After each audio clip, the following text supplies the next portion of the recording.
I read something on a post the other day about it was someone ranting on why do we have to count how much protein we're eating and start weightlifting when we're in our 40s and 50s, and it feels like there is some wellness shaming that happens when we're in perimenopause and in midlife. And this person was just ranting and complaining about that and saying, it just doesn't feel fair. Doesn't feel fair, like on top of everything else that goes on in our lives, that now we got to worry about this too.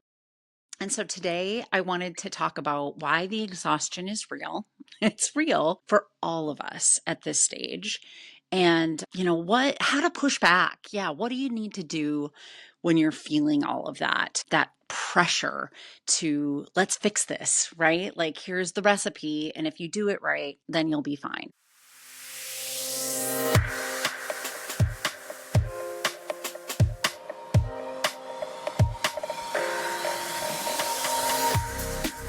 Welcome. You're listening to The Centered Midlife, a podcast that teaches women in midlife to unapologetically stop silencing their dreams and start designing the lives they want to live in. I'm your host, Dr. Natalie, and as a clinical psychologist of the last 2 decades and a twice divorced single mother myself, I not only know how hard it can feel heading into midlife, I am living it right here with you. I have taken all the many failed attempts and lessons learned in my own life and combine it with my extensive clinical experience to give you the tools you need to make midlife the best time in your life. No joke. So let's get started.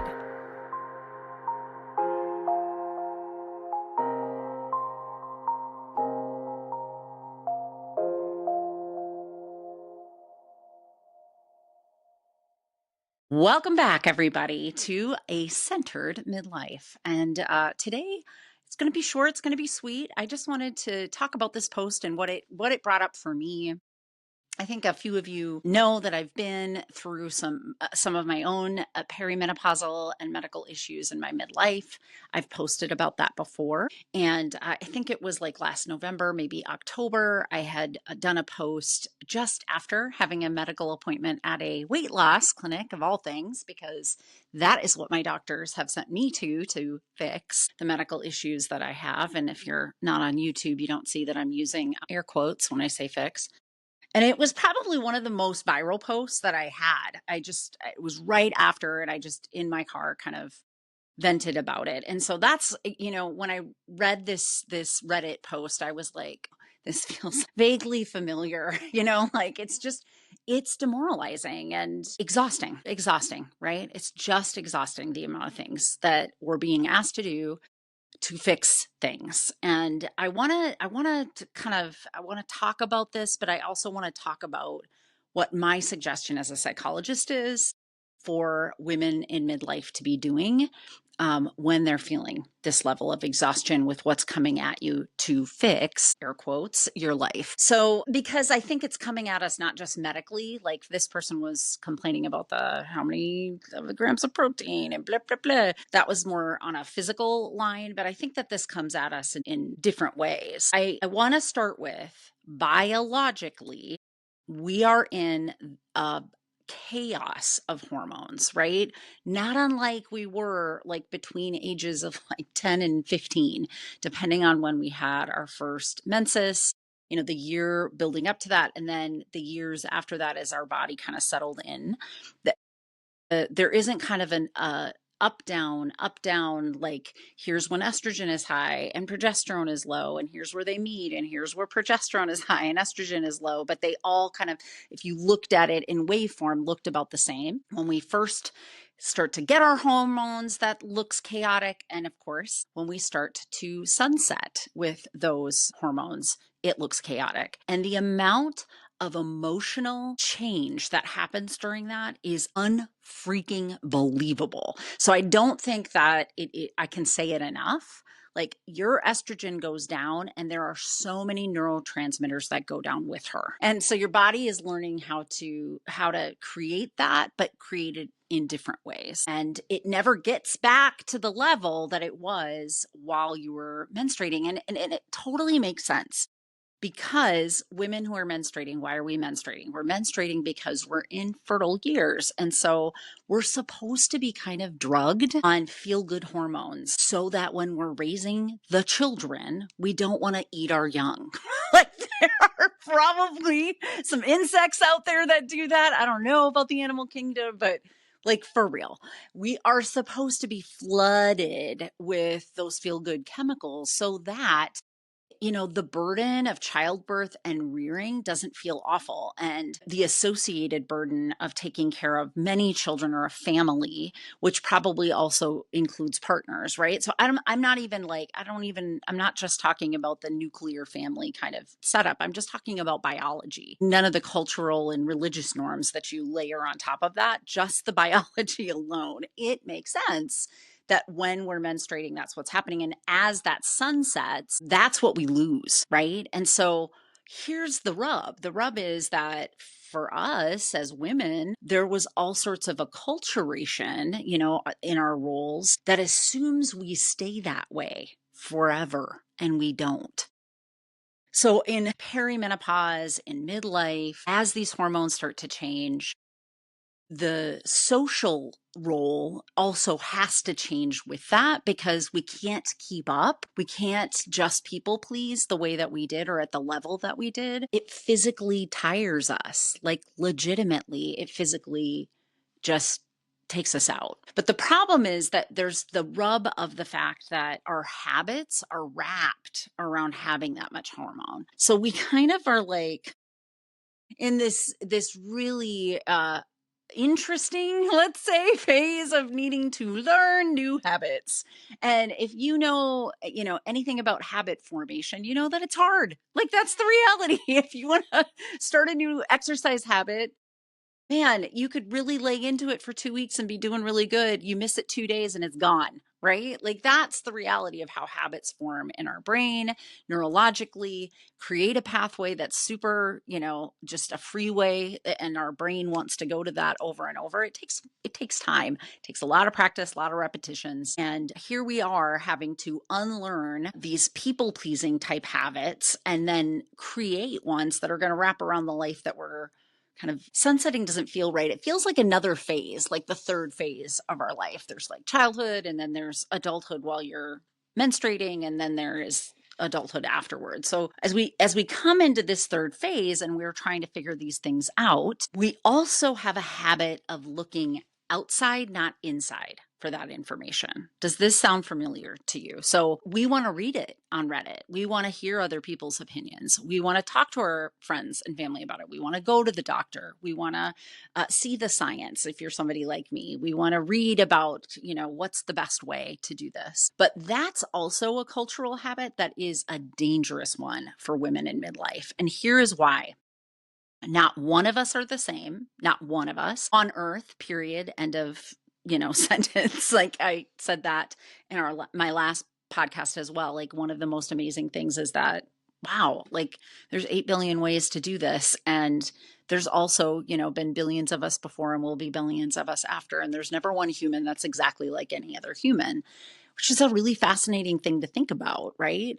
Well, there is no way to sunset your hormones and go into your third phase of adulthood for a woman the same as any other. So if we're looking for information outside of us to tell us what's right, we get into this place where we're at war internally because it's not lining up with what our body is saying is working, not working. So I want you to really be practicing the habit of introspection, which is just looking on the inside and saying, how does my body feel when I say that's what I want to do? When I have this thought about what I want to do next, how's my body feel about that? Right? Like, how do I know this feels right or doesn't feel right? And we really should want to come to a place where it feels peaceful is the best word I could say. It doesn't mean it strikes joy in us. It doesn't, also mean that it doesn't have any fear associated with it, because new things sometimes can make us fearful, right? That's kind of the growth edge is telling us you're doing a thing you haven't done before. But in general, it should kind of settle into this place where it's like, yeah, that feels right for me.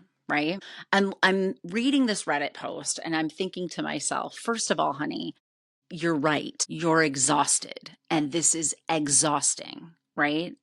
And I also was thinking to myself, and let's call some BS on wellness culture that wants to make money. If you don't know this, like 80% of the domestic product that the money that's flowing in America is being spent by women in this age group. Because we are the people that control the households, we tend to also be the ones that are navigating, on on the stock exchange, what's getting bought and what's not getting bought, right? I'm not saying that we're the only people spending money. That's not true, but we are spending the majority of the kind of money that gets spent every month, month in, month out, that makes households survive, makes households work, I guess. We are who they want on this. They want to see you on that.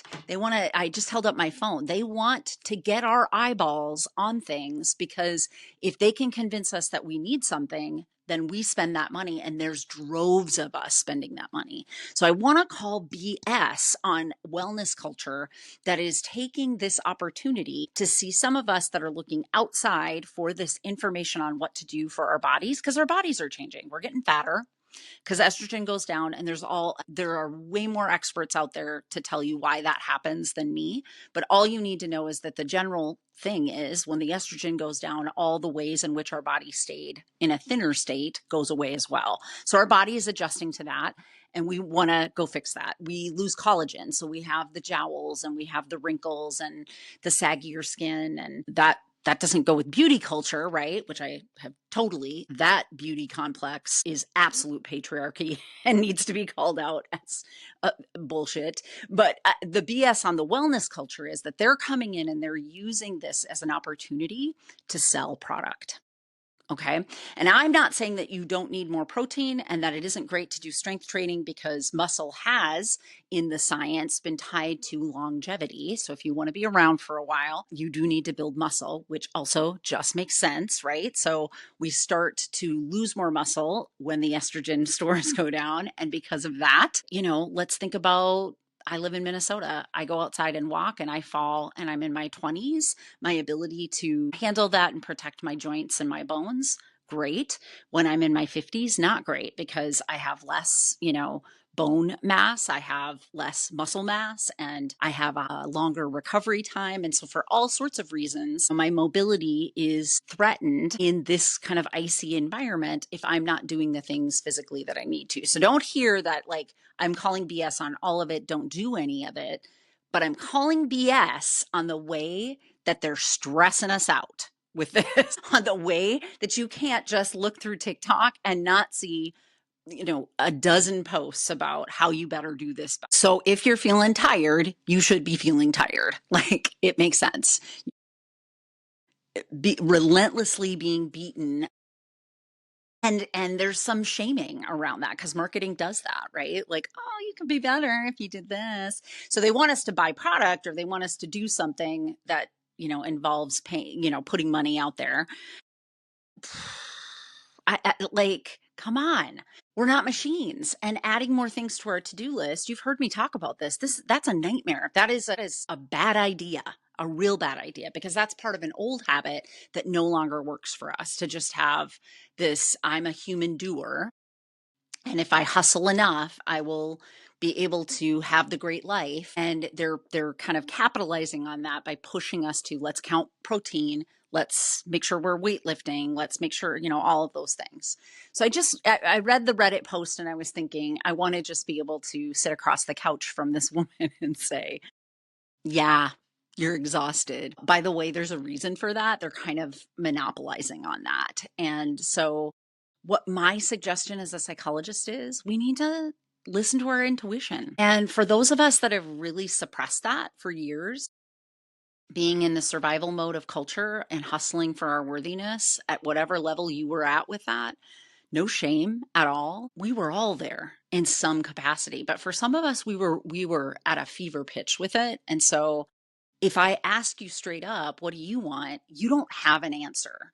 And I don't want you to feel any shame about that. I want you to just understand culture did that to us. We don't know what the answer is. And if I say intuition, I think you've probably spent more time denying what your body tells you is true than you have checking in with it. So that will feel weird and different and not normal to do, but it is the right thing to do at this point in your life. And as we build our self worth from the inside out in Centered Midlife here on the podcast, I really want you to understand how important it is to keep checking in, to keep honoring that. And here's a big permission slip from Dr. Natalie. It's okay to mess it up. And this is what I mean by that. It's okay to check in with yourself and see, oh, I feel some peace about this. So maybe this is the way to go. This amount of protein isn't 90 grams like they told me, but this feels right. I don't have to count it. I don't have to pay attention to it. Basically this kind of breakfast, this kind of lunch, this kind of dinner, these kind of snacks. And I most of the time am averaging out. Okay, great. I don't need all of their special stuff to make sure that I get extra because I feel good. It makes me feel at peace. And then you get some more information that tells you maybe that's not the case. It's okay to have messed that up. Like, give yourself some grace. Just be compassionate and say, okay, I'm just learning. I'm learning her, this body person. Like, she's been carrying me around these last years, but I've been beating her up the whole time. I've been telling her she's not good enough. I've been dieting on her. I've been pushing her to do things that she shouldn't have done. I've been not letting her have much sleep and telling her that she needed to get all these things done. Like, this body has taken some hits over the years for sure. And I just want you to know, like, hey, it's okay to not be in touch with her. We know this. We know that your body and you probably are on different planes. And so you're going to reorient yourself and use that as internal wisdom, internal intuition about what is working and not working in these changes that you're making in your midlife right now. And it's okay that you don't have compassion if you don't have any prior relationship with checking in with your body. But I promise you that as you start to build that skill, you will realize there's some major freedom in that. There is great information out in the world that we can sift through and decide, let me try this, try that. But we don't have to believe the experts over this expertise. Our body has the most expert wisdom about what is right for us over any outside experts. Outside experts, and you're not, going to hear this very often, but outside experts are really only giving about 2/3 of us good information because the science on a normative curve, right? The majority, the average, and 2 standard deviations away from that, which means like 2, average classes away from that average for us, that's about 68% of people at any given time, right? A little bit less than 2/3. So you think about that and you think about, so it's delivering like 2/3 of us will be kind of taken care of by this, right? Let me give you a comparative idea about how the normative curve works. Education and how we develop at, elementary and middle schools and high schools, all of that educational system hits about 2/3 of children. The rest of them probably need an IEP. I don't think 1/3 of the kids in school have an IEP. So the really smart ones kind of get left to their own devices because they're smart enough that they're ahead of the curve. They're not behind the curve, and they get lost in that system in some ways unless they've got folks around them that have the resources to put them in the places they need to be. It's the ones on the tail that end up having individual education plans if you don't know what an IEP is. But you cannot create something that will hit 100% of kids. You just can't. So the normative curve would tell you about 2/3 of them, this will work for. But the rest of them, we're going to need some variation for.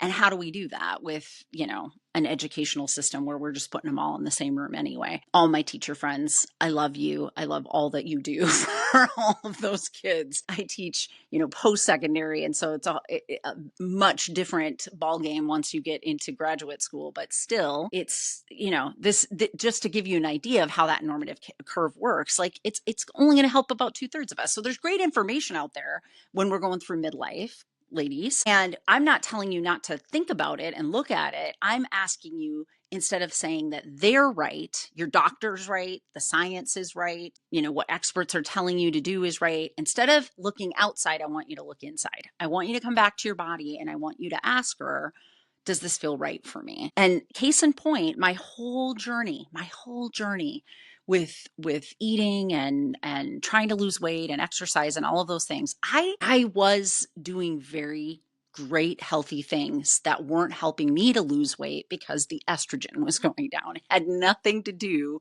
with whether I was actually following through on what they were telling me to do. I was following through. And when they would push that envelope and say, well, let's try this. How about let's try you around 120 grams of protein a day or 150 grams of protein a day. It didn't feel good at all to me. And I felt this Reddit post when I saw what she was saying, because I'm like, yep, been there. And I would tell you that, 4 out of 5 experts would have told me what I was doing was better for my body than what my body was telling me, which was, don't do this, Natalie. It's not good for us. I listened to my body because I've been practicing and working on these skills, and I'm doing fine. And actually, all of my tests are coming back better and better every time I go in. So clearly, listening to me and my intuition was the right thing to do. And I allow myself the grace that I might make a mistake from time to time. And when I get new information, I'll readjust. I'll readjust at that point. But I just want to, leave us all here with that information. The expert is not outside of us. The expert is in us. Always, always has been. And part of the midlife journey to a centered midlife is to learn to listen to her. That's what I want for us. So that's what I want you to take away from today's podcast. So just remember, there's nothing wrong with you. You are not broken. And we are building your self-worth from the inside out to have a centered midlife.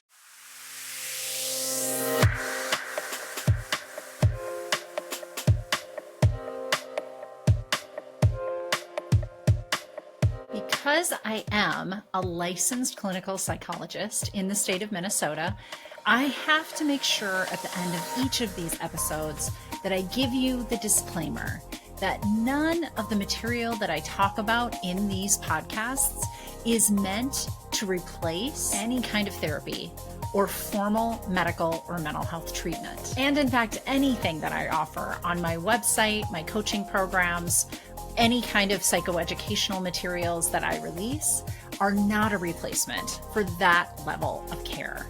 So just take that into account when you listen. This is information for you, and hopefully you find it of value, both as an educational tool and for your entertainment. And I also want to mention that if anyone you know is in a mental health crisis, needs additional help, I always include these 2 crisis resources. They're available to anybody. Pick up the phone and dial 988 for the National Suicide Prevention Lifeline.